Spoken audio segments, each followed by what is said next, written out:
பனை மரத்தை நம்பி நம்ம உசர போயிடலாம். இதே மாதிரி தென்னை மரம் நிற்கல, தென்னை மரம் அதை நம்பி மட்டும் மட்டையை பிடிச்சி போயிடக்கூடாது. பனைமரம் வந்து பனைமரத்துக்கு பனைமரம் தான் ஆகுங்க. 77ல் என்ன பண்ணிடுறோம், நாகாட்சிக்கு நேராக கிழக்கிட்டு பெரிய தோப்புன்னு ஒரு தோப்பு, அதில் போய் ஓலை இழிக்க போனோம். அப்போ 3 நாள் ஓலை நான் வெட்டிட்டேன். 3 நாள் ஓலை வெட்டி முடிஞ்ச உடனே 4வது நாள் என்ன பண்ணிட்டேன், அந்த நேரம் அங்கே வந்து பனையை வந்து எரிச்சு வச்சுப்பா, மட்டை இருக்க மாட்டாங்க, அப்படியே எரிச்சு தான் வச்சுருப்பா. அது ரொம்ப ஸ்ராம்பு அதிகம். அந்த மரத்தில் ஏறி என்ன பண்ணிட்டேன், ஓலையை வெட்டிட்டு இறங்கும் போது இப்படி ஒரு வளசலான பனை, இப்படி வளைவான பனை இப்படி வளைஞ்சு இப்படி நிமிர்ந்துருக்கு. அந்த மாதிரி என்ன பண்ணிட்டு அப்படி இறங்கும் போது என்ன பண்ணிடுறேன், அப்படியே கொண்டு போய் இப்படி நெஞ்சை ஓங்கி கொடுத்தேன். நெஞ்சு போய் அடிச்சிருச்சு பனையில. அது இறங்கி வந்து எப்படி படுத்தேன்னே எனக்கே தெரியல, யாரும் கவனிக்கல சரியா. கடைசியா அப்புறம் எல்லாருமா ஓடி அந்த தண்ணியை ஊற்றி அதோட ஒரு மாதிரியா பார்த்தா அந்த இடத்துல படுத்திருக்க மாதிரி தெரியுது. அப்படி ஒரு சம்பவம் எனக்கு 77ல் நடந்திருக்குது. அப்புறம் அப்படியே ஓலையை கிழிச்சிட்டு நாங்கள் வந்துட்டோம். அப்படியே சொந்தமா ஏறி குடும்பத்தை கொண்டு வந்தேன். அப்புறம் என் தங்கச்சி கரை ஏறிட்டாப்புல. அப்புறம் 1995ல் தான் நான் கல்யாணம் பண்ணேன். இவங்களும் வந்து நம்மளுடைய தொழிலை பார்த்துட்டேன். அந்த அம்மா தாமரை குளம் போய் பெரியப்பா மைண்டுக்கு ஓலை விட்டினேன். இவங்க தும்பு மில்ல வேலை பார்த்தவங்க அப்போ.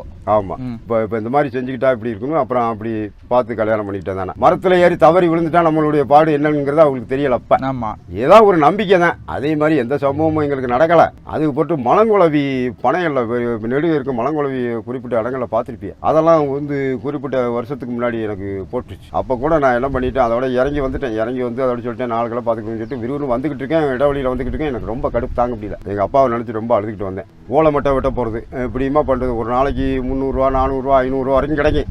நம்ம தான் பிள்ளைகள்லாம் கொஞ்சம் கொஞ்சம் பெரிய பிள்ளைகள் ஆகின உடனே நம்ம தான் முட்டாள்தனமாக வாழ்ந்துட்டோம். நம்ம பிள்ளைகளை எப்படியாவது நம்ம படிக்க வைக்கணும் அப்படின்னு எனக்கு ஒரு ஆசை. அந்தந்த வாய்ப்புகள்லாம் அந்த பிள்ளையும் கொண்டு போய் இந்த காலேஜில் சேர்த்து கிடைக்கிறத கொண்டு போய் இது வரைக்கும் கட்டிக்கிட்டு இருக்கேன். 2 பேரையும் நம்ம படிக்க வச்சு. ஆமாம், பனை மரத்தை நம்பி நம்ம உசர போயிடலாம்.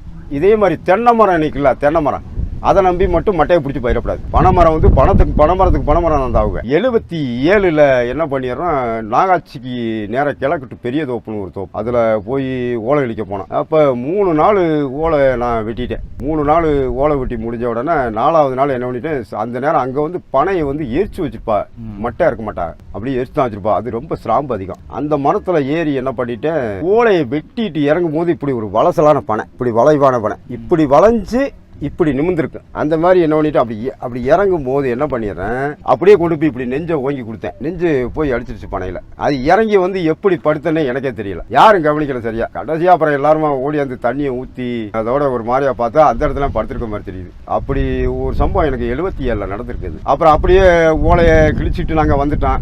அப்படியே சொந்தமா ஏறி குடும்பத்தை கொண்டு வந்தேன். அப்புறம் என் தங்கச்சி கரை ஏறிட்டாப்புல. அப்புறம் 1995ல் தான் நான் கல்யாணம் பண்ணேன். இவங்களும் வந்து நம்மளுடைய தொழிலை பார்த்துட்டேன். அந்த அம்மா தாமரை குளம் போய் பெரியப்பா மைண்டுக்கு ஓலை விட்டினேன்.